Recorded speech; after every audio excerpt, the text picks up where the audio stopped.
There is a question hidden beneath almost every ancient civilization that ever tried to explain its place on this earth. It was not always spoken directly, and it was not always written as a question, but it appears again and again in their myths, their temples, their calendars, their royal records, and their oldest sacred stories. The question is simple, but once you really hear it, it becomes difficult to put down, because it asks what existed before us. Not before us in the modern scientific way, not with satellites, fossils, genetic maps, or instruments measuring time across millions of years. The older question was stranger, closer, and more unsettling, because it did not ask how old the planet was, it asked whether the world we know was truly the first world. It carried the quiet suspicion that something had already risen here, something had taken shape, something had ended, and only after that ending did our age begin. That suspicion appears in places that were never supposed to be speaking to one another. Across seas, deserts, mountains, and centuries, cultures with no clear contact kept returning to the same disturbing pattern. They imagined earlier ages, earlier peoples, earlier worlds, and then some break in time so violent that everything after it felt like a second beginning. And this is what makes the pattern so difficult to ignore. It is not just that one civilization remembered a flood, or one priesthood spoke of a lost age, or one poet imagined a golden past that had faded. It is that people, again and again, describe the present as something built after a catastrophe, as if history itself were standing on buried foundations. Before we go any further, it is important to be clear about what this is not. This is not a journey into cheap theories about secret super-civilizations, ancient astronauts, or some hidden technology that vanished without leaving a trace. What we're doing is quieter than that, and in many ways more powerful, because we're going to stay close to the text themselves and listen to what they were actually trying to preserve.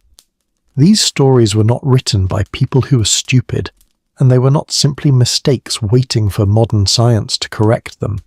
They were carefully shaped attempts to make sense of memory, disaster, kingship, morality, decline, and survival. And when a story survives for thousands of years, the more interesting question is not only whether every detail happened exactly as written, but why so many human beings needed that story badly enough to pass it forward. So tonight we're going to move through 7 ancient traditions, slowly and carefully, as if each one were a chamber in a much older structure.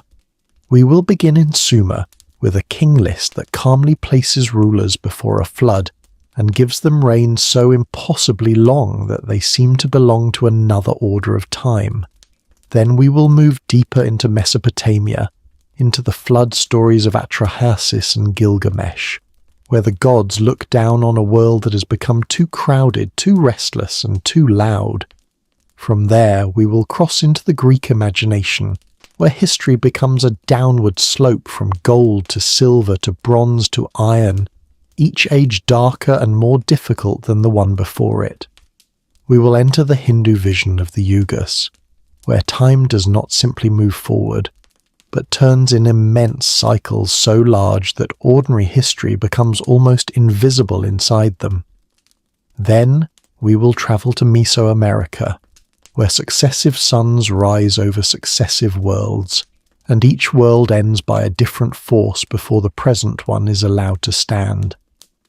After that, we will return to the ancient Near East through Genesis, where flood, covenant, tower, language, and scattering become a different kind of reset. And finally, we will arrive at Plato's Atlantis, not as the simple lost island fantasy people often imagine, but as a political and philosophical warning about power, corruption, and the sudden drowning of a civilization that believed itself secure. 7 traditions, 7 ways of circling the same thought, that the world may have ended before, and that we may be living in the aftermath of something almost forgotten. But as we move through them, hold on to one idea because it will matter again and again. These stories do not need to be literal in the modern sense to be meaningful, and they do not need aliens, machines, or hidden empires to become mysterious. They are already mysterious because they show human beings trying to remember what destruction feels like after the survivors no longer have the language of the original disaster. Some of these stories may preserve memories of real catastrophes. Coastlines really did disappear when the Ice Age ended, and the seas rose over lands where people had lived, hunted, buried their dead, and told their own stories. A community watching its old world vanish beneath water would not describe that event with climate models or geological charts. It would describe it as the day the world before them was swallowed. Some of these stories also preserve political theology, the need of kings and cities to say that their authority did not begin yesterday. If a ruler could attach his throne to a world before the flood, then his power was not just local, practical, or temporary. It belonged to a chain that seemed to stretch backward into divine time, beyond memory, beyond witnesses, beyond ordinary human doubt. And some of these stories preserve something even more intimate, the psychology of people who have survived collapse and need survival to mean something. If your city falls, if your fields drown, if your people scatter, the question is not only how to rebuild. The deeper question is whether anything survived that was worth carrying into the next world. That is why the old stories often speak of lost ages, golden beginnings, and worlds that were closer to the gods than ours. They are not always trying to report the past like a historian with dates and footnotes. Sometimes they are giving grief a shape, giving nostalgia a structure, and giving the living a way to understand why the present feels diminished. And here is where the subject becomes more unsettling, because the earth itself gives these stories a kind of background echo. During the last glacial maximum, when sea levels were far lower, places that are now underwater were dry land. The Persian Gulf, parts of Southeast Asia's drowned shelf, and the land that once connected Britain to Europe were not fantasies, but real landscapes where human beings could have lived before the water rose. Imagine what that means from the inside of a human life. Not as a chart showing sea levels rising over thousands of years, but as a shoreline that keeps moving, a fishing ground that becomes dangerous, a familiar place that slowly turns into water, and a story told by elders who still remember when the world reached farther than it does now. After enough generations, what begins as memory becomes legend, and the legend says there was once a world before the flood. So when ancient texts speak of waters covering the old order, we do not have to choose between blind belief and cold dismissal. Myth may not replace reality at all. It may be one of the ways reality survives after the people who witnessed it are gone. Yet water is only one part of the pattern. Volcanic winters could darken skies and weaken harvests. Droughts could break kingdoms, and the collapse of trade networks could make entire political systems vanish in less time than a family remembers its grandparents. When cultures speak of a world ending, sometimes they may be remembering the moment when the institutions that made life feel stable simply stopped working. This is why ancient literature should never be reduced to one explanation. A flood story can be a memory of water, a political claim, a theological argument, a moral warning, and a wound disguised as a narrative, all at once. The power of these texts is that they do not separate those things the way we do. So the journey tonight will not end with one clean answer. By the time we pass through the 7 traditions, you will not be holding a single key that unlocks them all. You will have something more interesting, 7 partial answers arranged around the same dark center, each showing a different way human beings imagined a world before this one, and a break that made this world possible. We begin in ancient Mesopotamia, between the Tigris and the Euphrates, where scribes pressed signs into wet clay and gave memory a shape that could outlive the mouth that spoke it. There, in the oldest lists of kings, the past stretches backward until it becomes almost impossible to measure. And right at the edge of that impossible past, there is a flood. But before we enter that first tablet, I want to ask you something simple, because in a strange way it belongs to the same question. Where are you listening from right now, and what time is it where you are? Somewhere, someone is hearing these words near midnight, someone else at dawn, someone else in the quiet middle of an afternoon, and all of you are meeting inside the same ancient thought. There is something beautiful about that, because this kind of story was always meant to travel. It passes from clay to parchment, from temple to book, from voice to voice, and now it reaches people lying in dark rooms, on trains, beside open windows, or half asleep with the sound turned low. So tell me where you are, tell me the time, and if you're using this to fall asleep, then you're exactly where you're supposed to be. This is a calm journey through old questions, without shouting and without pretending that the answers are simple. We're not looking for certainty handed down like a stone tablet from above. We're looking carefully at the strange fact that so many people, in so many places, felt that the world had ended and begun again. Whether that is literally true in every case may not be the most important question. The deeper question is why it felt true, why the pattern remained useful, and why humans kept building warnings out of it. What did they want the future to remember, and what did they fear would happen if the future forgot? So let us begin with the first great threshold. Let us begin with the scribes of Sumer, with cities of mud brick and irrigation channels, with kings whose names were placed before and after a flood, as if time itself had been cut in two. And let us ask what they were really recording when they wrote that kingship descended from heaven. The oldest royal list we have does not begin the way you might expect an ancient record to begin. It does not open with a battlefield, a birth, a treaty, or a king standing before his people and claiming the throne. It begins with a sentence so calm and so enormous that it almost passes by before you realize what it has done. After kingship descended from heaven, Eridu became the seat of kingship. That is the opening idea, and it is worth sitting with for a moment, because it does not say that one man became powerful, or that one city defeated another. It says that kingship itself, the very idea that human beings can be gathered into an ordered world under one sacred authority, came down from above. In that single movement, politics becomes cosmic. Rule is not introduced as a human invention, something improvised by clever people trying to organize fields, canals, taxes, and armies. It is presented as a thing that existed somewhere higher first, then entered the human world like a gift, a burden, or a command. The text that carries this idea is known today as the Sumerian King List.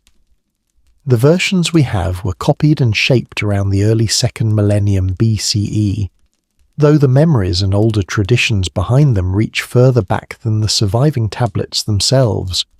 They come from the city-states of ancient Mesopotamia, from a world of temples, clay tablets, irrigation channels, scribes, priests, and kings who needed the past to do very serious work. And that is important, because these were not wandering storytellers inventing numbers for wonder alone. They were trained writers inside political and religious systems, men whose records could turn memory into authority. When they wrote the past, they were also helping decide who had the right to rule the present. At first, the list feels almost bureaucratic. A city is named, then a ruler, then the length of his reign, and then kingship moves onward to another ruler or another city. It has the rhythm of administration, the dry confidence of a document that knows exactly what kind of order it's trying to create. But then the numbers appear, and suddenly the ground shifts beneath the page. Before the flood, the kings do not reign for 20 years, or 40, or even 100. They reign for spans so vast that they seem to belong less to biography than to the architecture of the heavens. One king rules for tens of thousands of years, another rules even longer. The figures rise into numbers like 28,800, 36,000, 43,200, offered without panic, without explanation, without the text stopping to tell you that anything strange has happened. That calmness is part of the force. The list does not present those reigns as marvels to be admired from a distance. It records them with the same steady tone it later uses for the shorter reigns after the flood, as if the impossible age before the waters had its own normality. And then comes the break. The text reaches the line that divides one order of existence from another, and with terrifying simplicity it says that the flood swept over. There is no long description in the king list, no family trapped in a boat, no rain beating against a roof, only a boundary drawn through time. Everything before that boundary belongs to the antediluvian world. Everything after it belongs to the world that is beginning to look more like ours. The reigns shrink, the numbers contract, and the kings, while still extraordinary, begin to move closer to the scale of human life. So what are we supposed to do with those impossible lifespans? The easy answer would be to dismiss them as exaggeration, but that would be too quick and too shallow for a text like this. A better answer begins by asking why the numbers are shaped the way they are, and why they appear exactly where they do. Mesopotamian number systems were not built like ours in every respect. They worked with a sexagesimal structure, a base of 60, and many of these immense reign lengths carry mathematical patterns that connect naturally with ritual, astronomical, and calendrical thinking. In other words, the numbers may not be clumsy attempts at ordinary chronology, but a different kind of precision. That matters because ancient people were not always using numbers to do what modern readers expect numbers to do. A reign of tens of thousands of years may not be asking us to imagine one human body surviving through all those years. It may be saying that this king belongs to a sacred scale of time, a scale closer to the movement of stars and cycles than to the counting of birthdays. There is also another possibility, and it does not cancel the first. The list may preserve compressed memories of dynasties, city traditions, or long lines of rulers folded into single names. A founder whose descendants ruled for generations can become, in later memory, one impossibly long-lived figure standing for the whole house. This kind of compression happens whenever oral memory tries to hold more history than ordinary names can carry. Generations become ancestors, dynasties become persons, and political ages become the lifespans of kings. What looks like one impossible man may actually be the shadow of many rulers collapsed into a single sacred name. But even that does not fully explain why the pre-flood kings had to be so ancient. For that, we have to look at the deeper function of the list. It is not only arranging rulers, it is arguing that legitimate order did not begin in the present city, or even in remembered history, but in a divine age before the catastrophe. Each Mesopotamian city lived under the protection and authority of a god. Eridu was linked with Enki, Uruk with Anu and later Inanna, Nippur with Enlil, and temples were not symbolic decorations but the earthly houses of divine powers. A king did not simply rule a population, He ruled under the shadow of a god who owned the city more deeply than any human ever could. So when the King List places kingship before the flood, it does something politically powerful. It gives present authority a root older than living memory, older than ruins, older even than the disaster that separated one world from another. A throne connected to that past is not merely historical. It feels woven into the structure of the cosmos. This is why the flood is not just a disaster in the list. It is a reset boundary, a line so hard that it divides time into two different textures. Before it, kings move in a divine atmosphere. After it, kingship continues, but now inside a world that has survived loss. And here is the detail that matters most. The flood destroys cities, eras, and particular rulers, but it does not destroy kingship itself.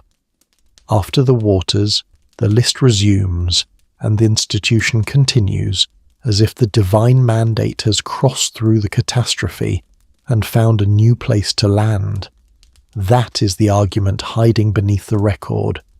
Civilizations can fall, dynasties can disappear, and the ground can be washed clean. But the sacred principle that makes order possible can pass through the break. It moves from one city to another like a flame carried through darkness, vulnerable, flickering, but not extinguished. This is why the Sumerian King List is far more than a strange catalogue of impossible reigns. It is a statement about continuity after destruction. It says that the flood came, the earlier world ended, and yet something essential survived the crossing. The kings before the flood create what we might call theological deep time. They push human order backward beyond verification, beyond archives, beyond anything a normal witness could confirm. They place kingship in a zone where history and myth meet, where the gods still feel near enough to touch the first institutions of human life. That gives the flood its enormous weight. It is not just a remembered inundation or a convenient break in a list. It is the event that separates the divine age from the human age, the impossible world from the diminished one, the time when kings were almost cosmic from the time when they became recognizably mortal. And once you understand that, the impossible numbers stop looking like mistakes. They become part of the atmosphere of the lost world. The reigns are huge because the world before the flood is supposed to feel huge, unreachable, and fundamentally different from the world after it. This pattern will appear again in other traditions, and that is where the list becomes even more interesting. In Genesis, the generations before the flood also contain figures whose lifespans reach far beyond ordinary human limits. After the flood, life contracts, time tightens, and humanity continues under altered conditions. Whether that similarity comes from direct borrowing, shared cultural inheritance, or parallel answers to similar questions is something scholars continue to debate. But the structure is unmistakable. Long lives before, shorter lives after, a flood in between, and time reorganized around the wound. Why would that structure be so useful? Because a flood explains absence.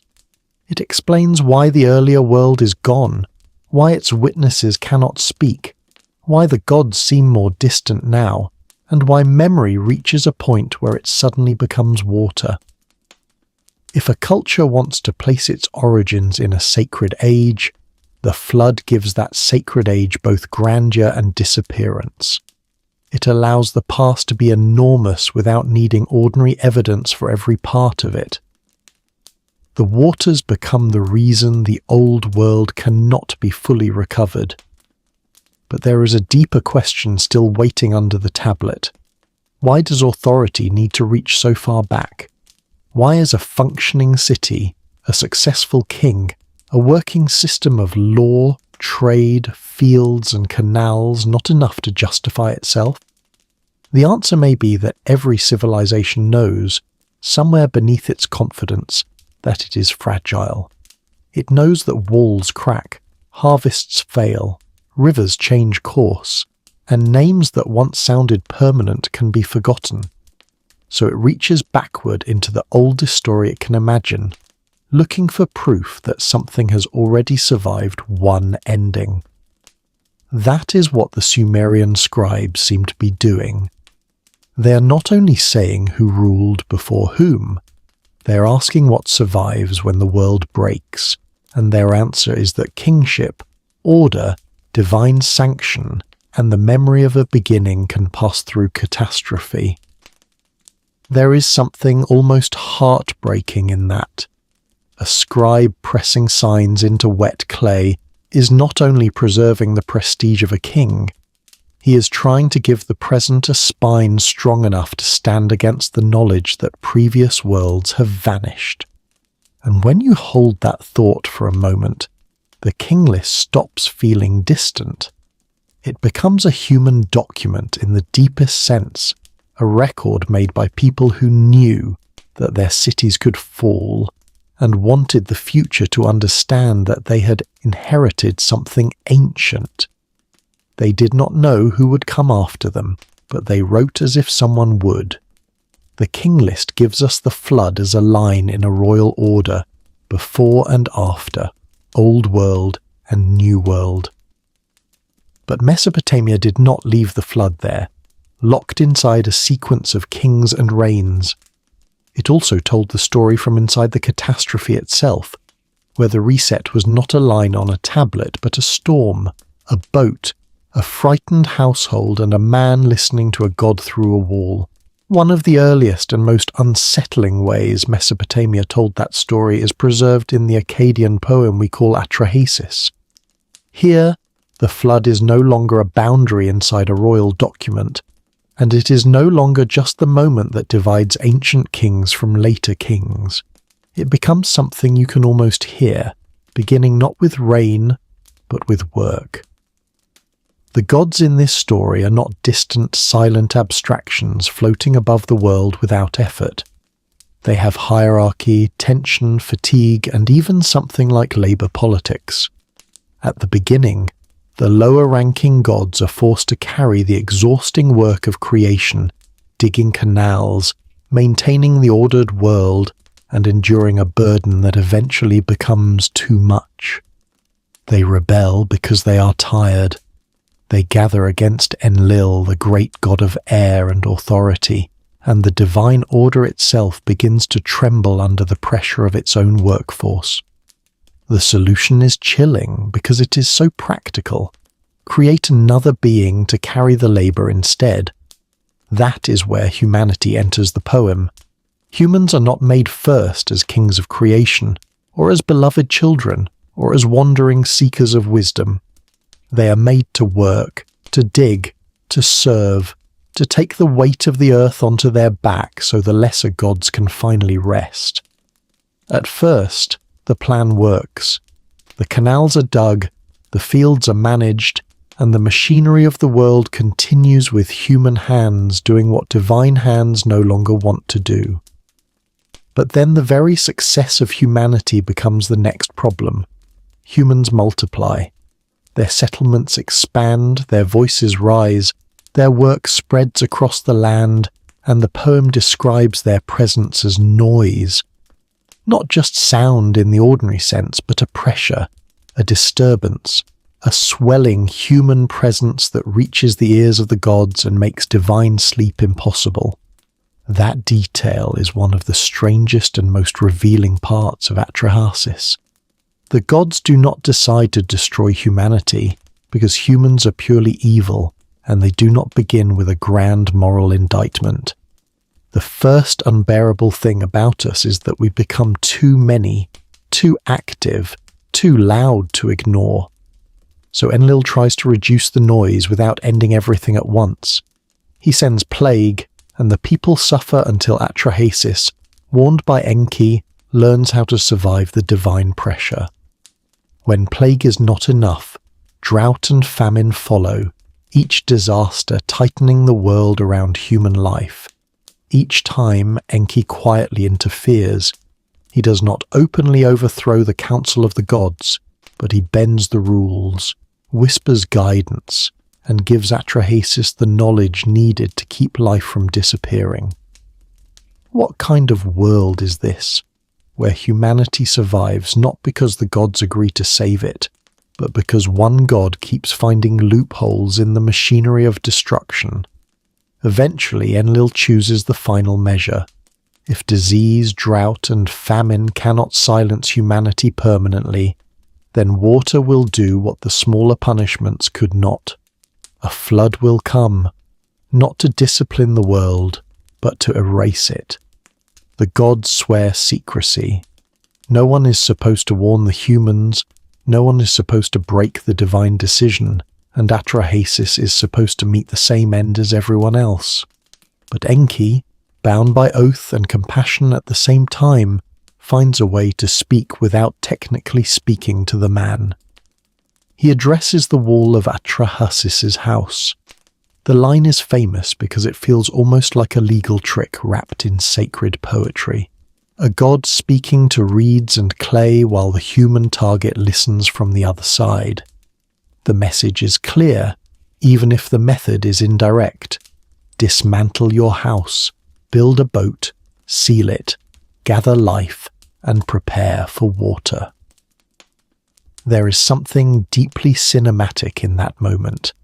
A man hears survival instructions not in a public prophecy, not in thunder from the sky, but through the wall of his own home. The place that sheltered him must be taken apart and turned into the vessel that will carry him through the end of the world. The instructions are practical, almost painfully so. Use the materials, seal the vessel with bitumen, bring family, animals, food, and the portable wealth of the old world. Do it before the sky changes, before the neighbors understand, before the catastrophe becomes visible to the people who are already condemned. Then the flood arrives. The poem does not need endless description to make it frightening, because its terror comes from scale and helplessness. The waters break open, the storm is released, and what had been a human landscape becomes a single moving surface. Even the gods are afraid of what they have done. That detail matters because the destruction escapes the neatness of the decision that caused it.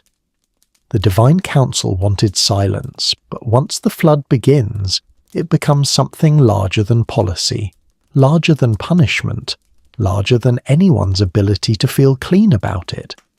The mother goddess weeps over the humans.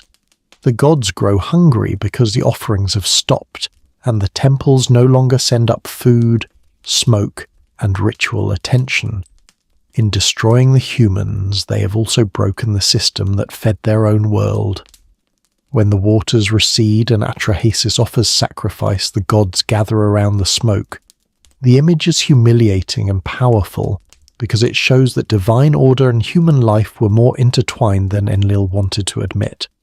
Without humans, the gods do not simply rule an empty world.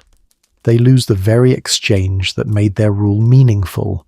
Enlil is furious when he discovers that humanity has survived. Enki answers him not by denying the problem, but by rejecting the extremity of the solution.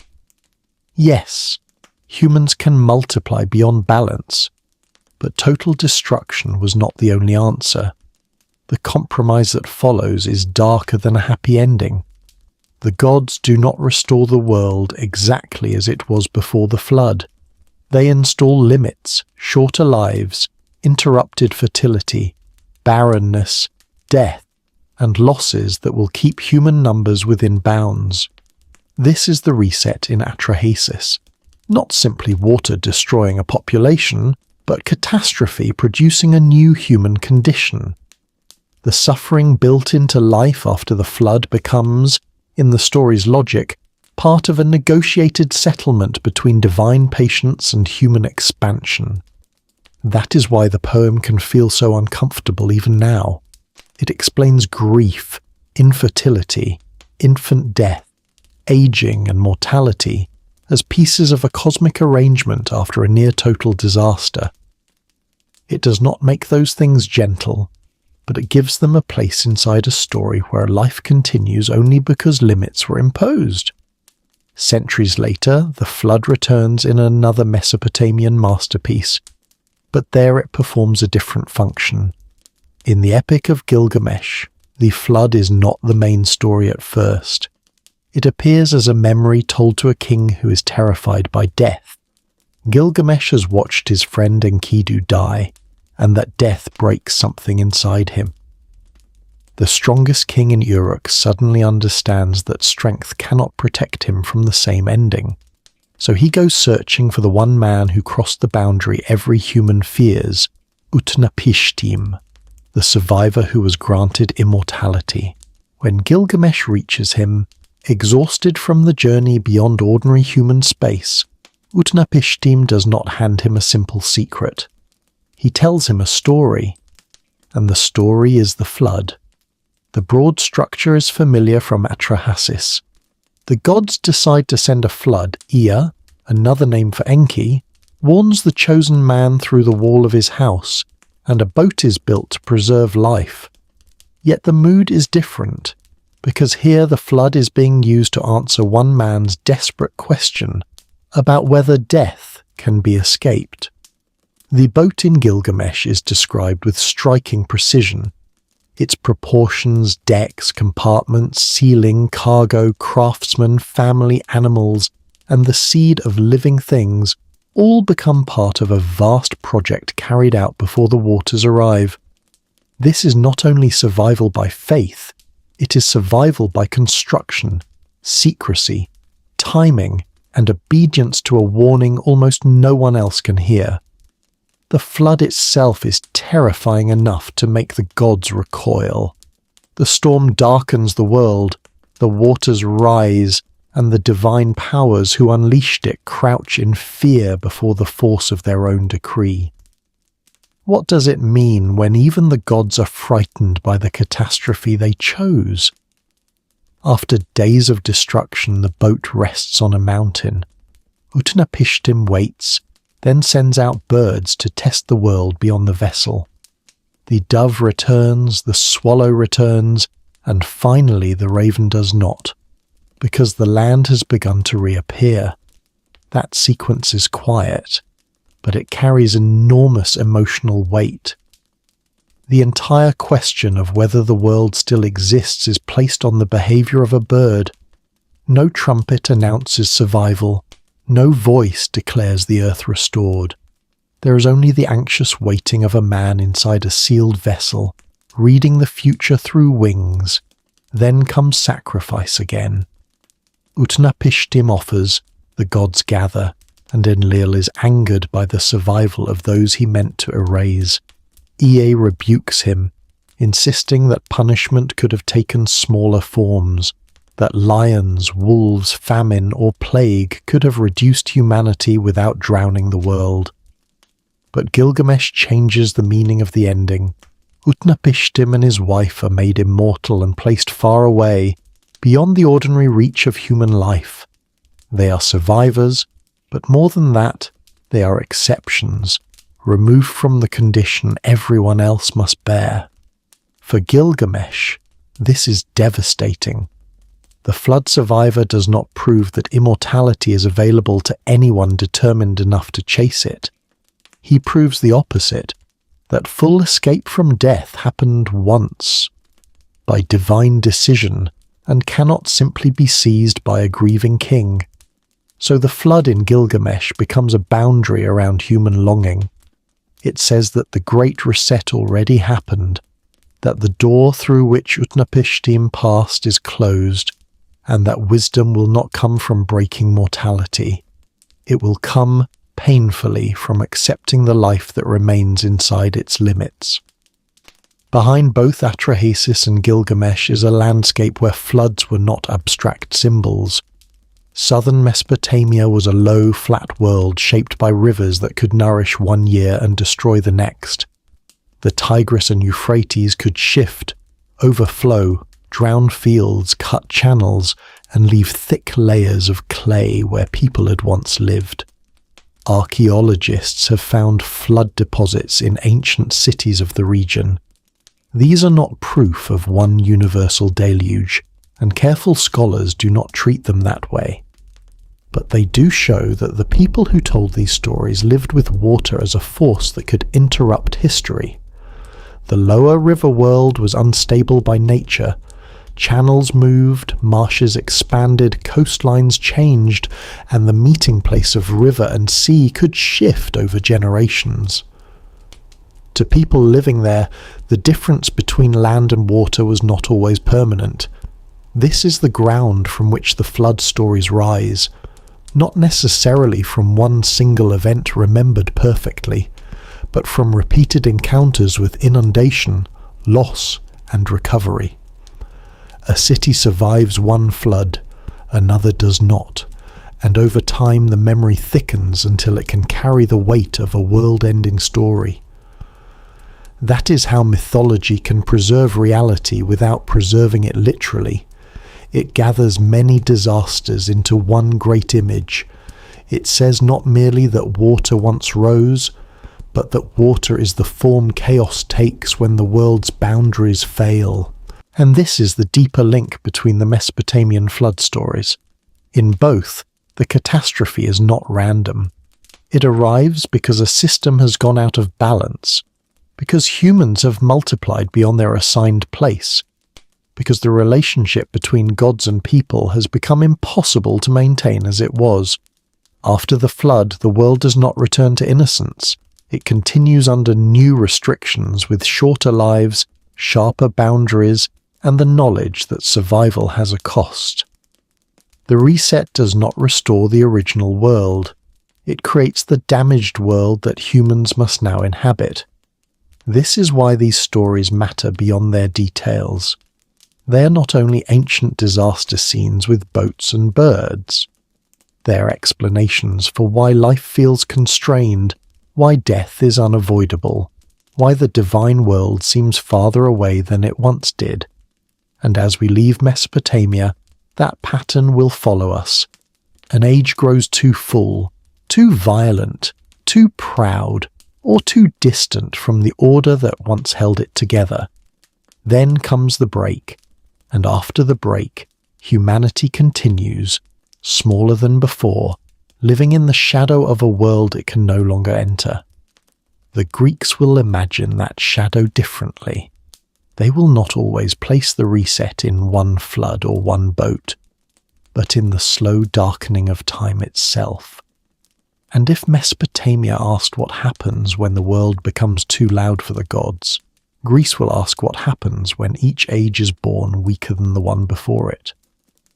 When Greek poets turned their attention toward the idea of earlier worlds, they did not always imagine one enormous flood swallowing the earth in a single violent act. Their imagination moved differently, with time arranged almost like layers of metal, each age carrying a different weight, a different brightness, a different moral temperature. Instead of asking only how one world was destroyed, they asked what happens when the whole shape of human life slowly declines. The most influential version of this appears in Hesiod's Works and Days.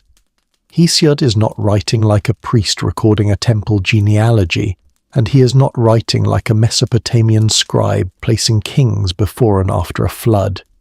He writes as a poet speaking into a troubled human world, a world of work, injustice, family conflict, bad judges, hard seasons, and the deep suspicion that life has become worse than it used to be. His account begins with the Golden Age. This first humanity lives under Cronus, before the rule of Zeus, and their existence is almost too complete to feel human in the ordinary sense. They do not grind themselves down with labour. They do not decay under the pressure of age, and death comes to them gently, like sleep arriving at the end of an easy day. That golden generation does not disappear into nothing. After leaving the earth, they become benevolent spirits, unseen guardians moving through the human world with a kind of quiet authority. The first age, then, is not only better than ours, it remains above ours, watching, protecting, and reminding later humans that existence was once closer to harmony. But the next age is already diminished. The Silver Age is strange, almost distorted, populated by people who remain childish for an unnaturally long time, and then enter adulthood only briefly and foolishly. They fail in the one relationship that matters most in Hesiod's moral universe. They do not honour the gods properly. Zeus removes them. The text does not need a great flood scene or a long account of the mechanics of destruction, because the judgment is moral before it is physical.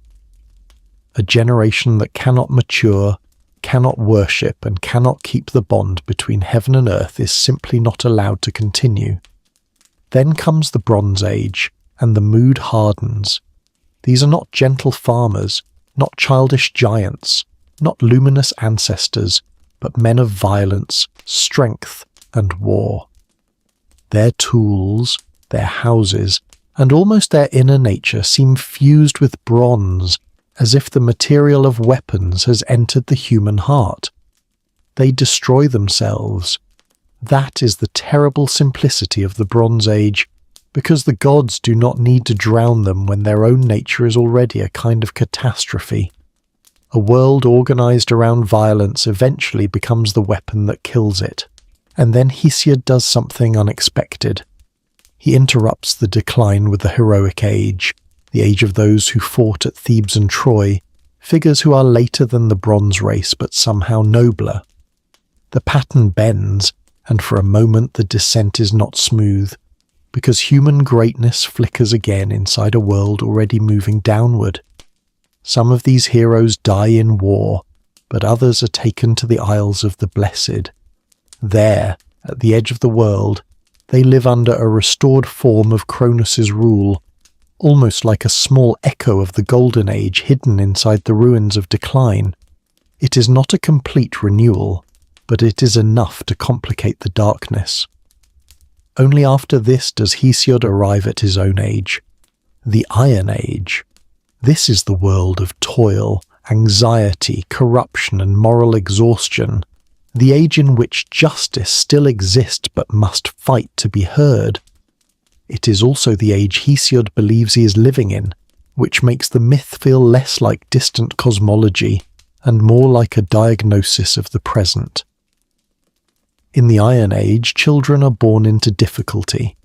Neighbour turns against neighbour, guess bonds weaken, lies become useful, and power begins to bend justice out of shape. Even Dyke, the spirit of justice, is imagined as eventually retreating from human life, because people have made the world too ugly for her to remain. So the reset logic here is not the Mesopotamian logic of a flood.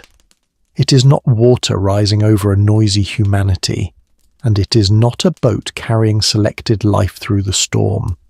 It is time itself becoming heavier, less innocent, less open to the gods. What makes this so powerful is that every age is a moral experiment. Gold shows what life would be if harmony were effortless. Silver shows what happens when reverence fails. Bronze shows a society devoured by violence, and iron shows a world where everything still functions but nothing feels whole. If you have ever looked around your own time and wondered whether something essential was lost before you arrived, you already understand why this myth survived. Hesiod uses this structure to do something practical as well as poetic. He's not only describing cosmic history, he is complaining about real injustice, real labour, real corrupt decision-makers, and the exhausting effort required to live decently in a damaged age. The myth gives his frustration a cosmic frame, as if he is saying that life is hard not because the universe has no order, but because we live late in the story. That is different from despair. In Hesiod, Zeus still rules, justice still matters, and work still has dignity. But the world is no longer arranged to make goodness easy. This is why the Greek ages matter in our larger journey. They show that a world can reset without vanishing underwater. It can reset by becoming morally smaller, by lowering the ceiling of what human life can expect, by moving from a divine nearness into a condition where effort, law, and punishment must replace what once came naturally. Later Greek tradition also preserved a flood story through Deucalion and Pyrrha. In that tale, a pious couple survives a deluge sent by Zeus to destroy a corrupt generation, then repopulates the world by casting stones behind them. That story stands close to the wider family of flood myths, but Hesiod's ages reveal something subtler and perhaps more unsettling. Because here the real catastrophe is not one storm. The catastrophe is degeneration. One world does not simply drown so another can begin. Instead, the human condition is revised downward again and again, until people find themselves inside an age where survival itself feels like moral labour. And still, the question remains alive beneath the poem. Why do human beings keep imagining that the beginning was brighter than the present? Why does the mind, faced with injustice and exhaustion, so naturally build a golden age behind itself? Perhaps because decline gives pain a pattern. If your world is corrupt, then saying you live in an Iron Age makes the corruption legible. It tells you that the disorder around you is not random, that it belongs to a larger descent, and that the heaviness you feel has a name. From Greece, the idea of declining ages becomes ready to expand. Hesiod gives us a slope, a downward movement from gold toward iron, from effortless harmony toward strained survival. But in India, that slope will become something much larger. Because the fall of an age is not the end of the story. It is one turn of a wheel that has been turning for longer than the human mind can easily hold. In the Hindu imagination, time does not simply walk forward and leave its dead worlds behind. It turns, it breathes, contracts, expands, darkens, renews, and begins again on a scale that makes ordinary history feel almost weightless. The great cycle is divided into 4 yugas.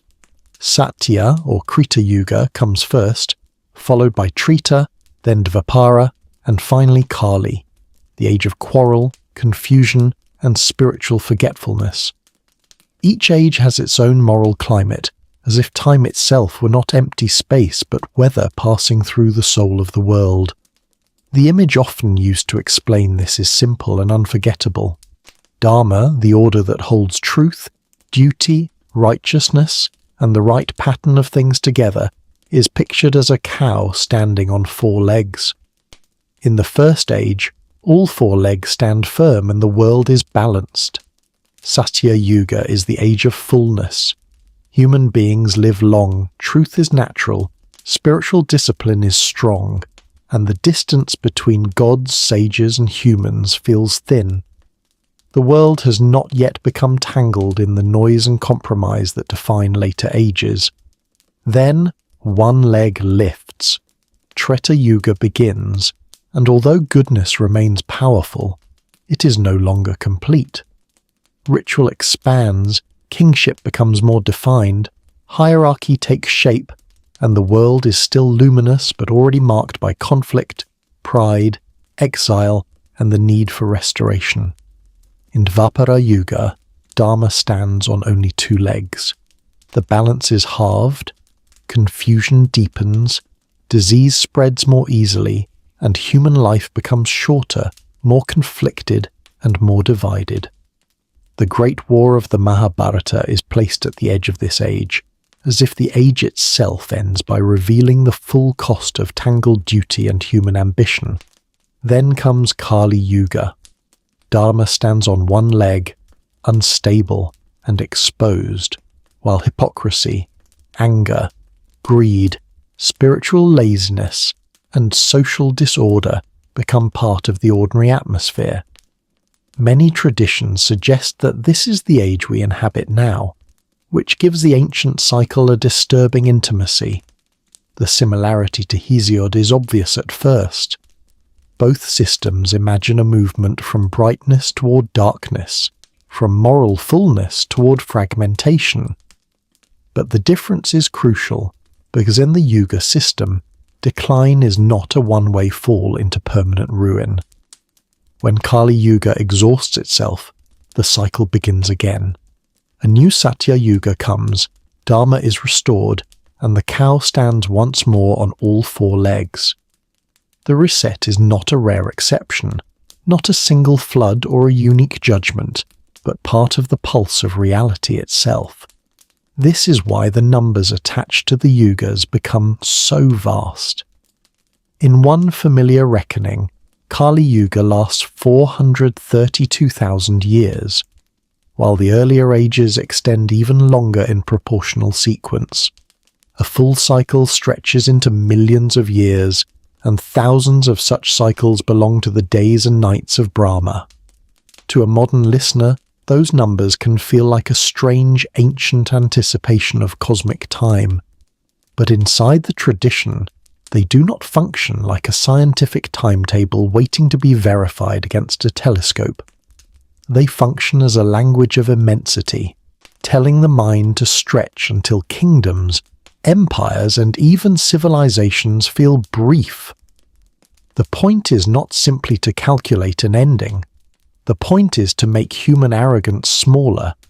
If one age can last longer than everything we normally call history, then what are our certainties, our political orders, our achievements, and our panic when placed inside that turning wheel? Yet the Yugas are not only about scale, they're also about diagnosis. To say that the world is in Kali Yuga is to say that moral disorder is not an accident of one bad ruler, one bad year, or one failed generation, but part of the atmosphere of the age. And strangely, that can be consoling. If honesty feels difficult, if kindness feels fragile, if spiritual life feels harder than it should, the tradition does not necessarily tell you that your struggle is meaningless. It tells you that even a small act of truth in a dark age carries weight, because it is performed against the current. This is where the Yuga system becomes more than a theory of time.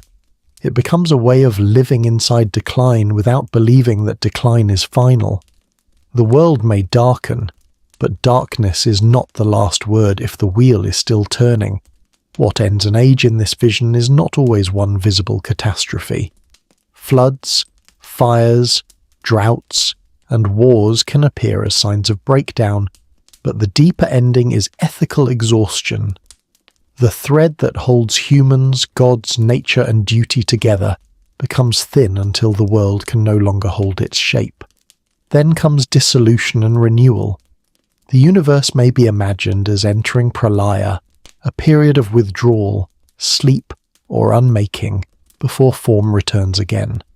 In other tellings, divine intervention restores Dharma at the end of the darkest age, not by preserving the broken order, but by clearing the ground for another beginning. If Mesopotamia imagines a flood that changes the terms of human life, and Greece imagines a descent from gold into iron, India imagines a breathing cosmos. The world exhales into manifestation, inhales into dissolution, and then exhales again. Ending and beginning are not enemies, they are phases of the same movement. What makes this vision so powerful for a listener in the dark is that it does not deny loss. Kingdoms can fall, violence can spread, truth can become rare, and entire ages can become spiritually exhausted. But none of that is allowed to become absolute, because even the darkest age is still inside a pattern larger than itself. There is also something deeply human beneath the cosmic scale. People had always known cycles before they imagined yugas. Day and night, lunar phases, monsoon and dry season, childhood, adulthood, old age, death, and the next generation rising around the same hearth. The Yugas take that familiar rhythm and enlarge it until history itself has seasons. Spring becomes Satya, summer becomes Triti, autumn becomes Divapara, and winter becomes Kali. The metaphor is not exact, but the feeling is clear. What grows will fade, what fades may be renewed, and what seems final from inside one season may be only a transition when seen from far enough away. This changes the emotional shape of the reset. It is less like a door slamming shut and more like a vast wheel turning through darkness. A person living inside Kali Yuga may feel surrounded by disorder, but the tradition quietly insists that no condition, however bitter, owns eternity. And now, as we leave India, another version of the same ancient pattern waits for us across the ocean. There, in Mesoamerican traditions, the world is not imagined simply as a slope or a wheel. It is imagined as a sequence of suns, each one shining over a different world, each one ending in its own terrifying way before our present sun takes its place. If the Yugas imagined time as a wheel so vast that even empires became almost invisible inside it, the civilizations of ancient Mesoamerica imagined the past in a sharper and more dangerous way. They did not always speak of one world slowly fading into another, but of worlds stacked behind the present, each one lit by its own sun, and each one ending when a force that belonged to creation became powerful enough to destroy it. And once you understand that image, the present sun above us begins to feel less like a guarantee and more like a temporary mercy.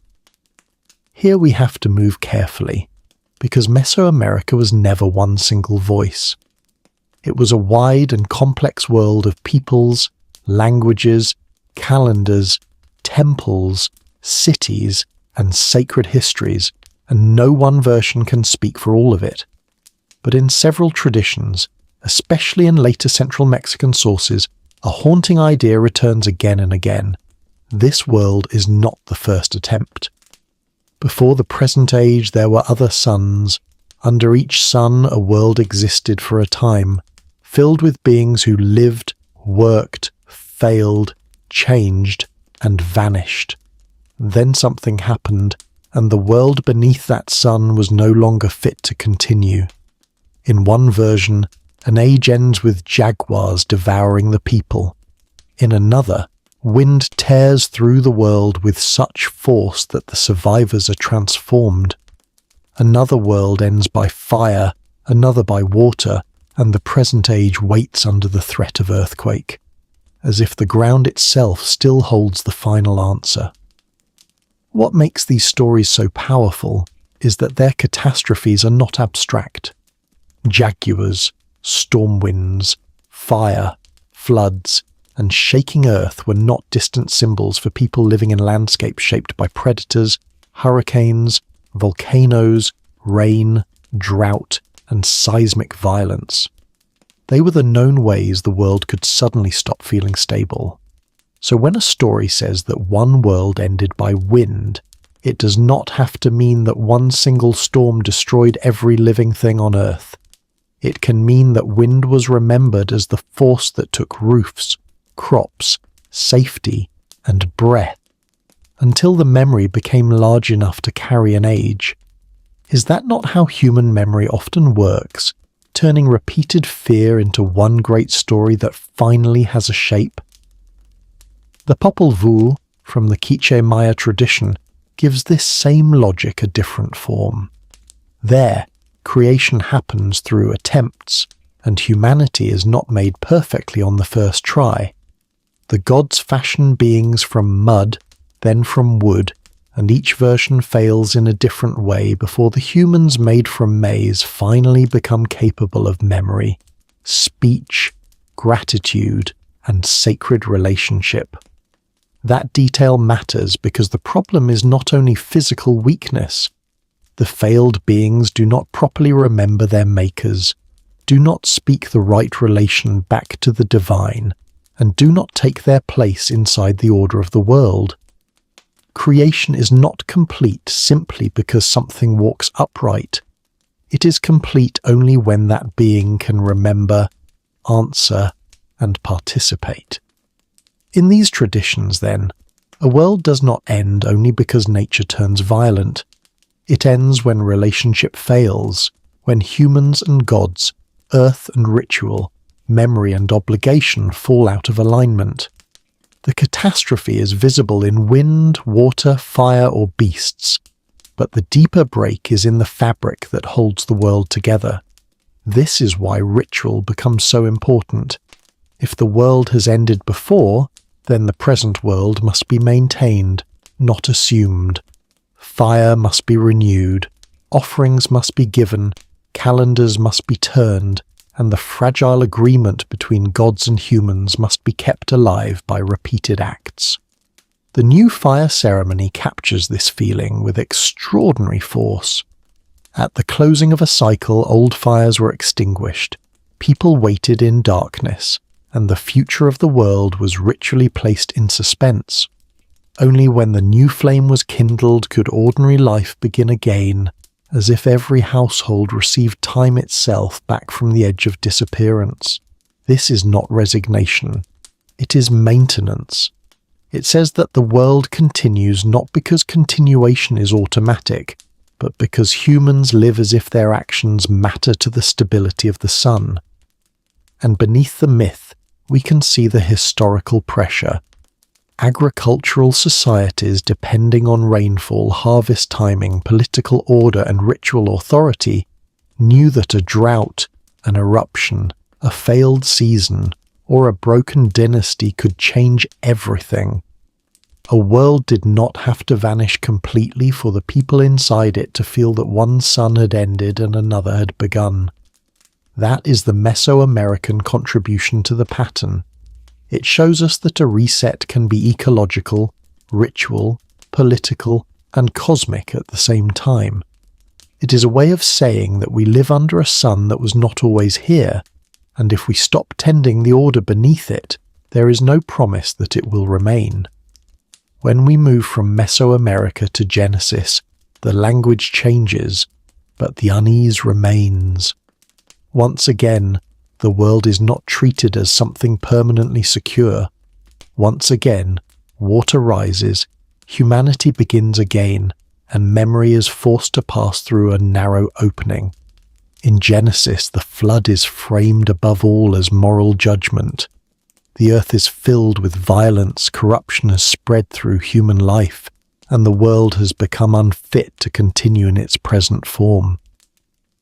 The waters do not arrive as random weather. They arrive as the undoing of boundaries that had made creation livable. That image is crucial. In the opening of Genesis, creation is the act of separating waters, making space, establishing limits, and holding chaos back.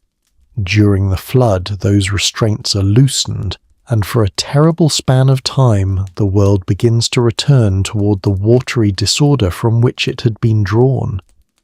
Yet the story is not only about destruction. At its center floats a wooden vessel carrying a family and the animals of the earth, a living archive sealed against the unmaking outside. The ark is not elegant, and it is not magical technology. It is preservation in its most stubborn form. The parallels with Mesopotamian flood stories are obvious. A chosen man is warned, a boat is built, animals are preserved, waters rise, the vessel rests on a mountain, birds are sent out, and a sacrifice follows. The grammar is shared, even if the theology changes, and the theology does change. In Atrahasis and Gilgamesh, the gods can seem divided, hungry, regretful, and even frightened by what they have unleashed. In Genesis, the flood becomes part of a covenantal story where judgment is followed by promise. That promise is what makes Genesis different. The flood is not presented as one event in an endless cycle of worlds being drowned and remade. It is a singular wound in history, followed by a sign that total erasure by water will not become the normal rhythm of creation. The rainbow is not simply decoration after the storm. It is a boundary placed around future catastrophe. It says that the world remains morally dangerous, but the reset itself has been limited by promise. That does not mean the biblical imagination forgets collapse. It simply changes its scale. Later disasters, exile, conquest, famine, and scattering may break nations and lives, but they do not usually erase the whole created order. Then comes Babel, and the reset becomes stranger. There is no flood, no ark, no animals, no mountain, and no drowning world. There is a city, a tower, one language, and a human desire to make a name so great that scattering becomes impossible. The people fear dispersion, so they build upward. The tower reaches toward heaven not merely as architecture, but as an image of concentrated human ambition. The danger is not technology itself, but the dream of freezing humanity into one project, one place, one name. The response is confusion. Speech breaks apart, coordination fails, and the building stops because the builders can no longer understand one another. The scattering they feared becomes the very shape of the world after Babel. This is a social reset rather than a geological one. The flood reorganizes survival. Babel reorganizes humanity itself. After Babel, the human story branches into languages, peoples, memories, and separate ways of telling where we came from. And perhaps this is why Babel still feels so modern. We still dream of unity, control, central power, universal systems, and names large enough to defeat disappearance. But the story asks whether some forms of unity are actually a danger, whether being scattered is sometimes the only way humanity avoids becoming trapped beneath its own tower. So Genesis gives us two resets side by side. One is water, judgment, preservation, and covenant. The other is language, ambition, confusion, and dispersal. Both stories hold the same tension. Human beings long for a clean beginning, but every beginning carries memory with it. The ark carries life through the flood, and Babel carries division through history. By the time we reach Plato, the old pattern changes again. Atlantis is not introduced as a temple hymn, a royal genealogy, or a sacred calendar cycle. It arrives inside philosophical dialogue, as a story told through voices, memory, politics, and argument. Plato's Atlantis is not quite the Atlantis most people imagine. It is not first of all a treasure map to a missing island. It is a warning shaped like a lost civilization. The story tells of a powerful island beyond the pillars of Heracles. Atlantis is wealthy, engineered, organized, and impressive, with rings of land and water, canals, harbors, temples, laws, and kings descended from Poseidon.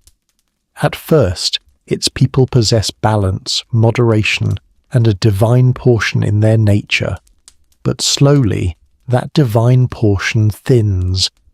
Wealth becomes more seductive than wisdom, power grows more important than justice, and the state that once appeared orderly becomes imperial, hungry, and dangerous. The fall begins long before the island sinks. This is the key to Plato's version of the reset. The disaster is geological on the surface, but moral underneath. Atlantis does not drown merely because the earth shakes. It drowns because the civilization has already lost its inner proportion. In a single day and night, earthquakes and floods erase the island. Solid ground gives way.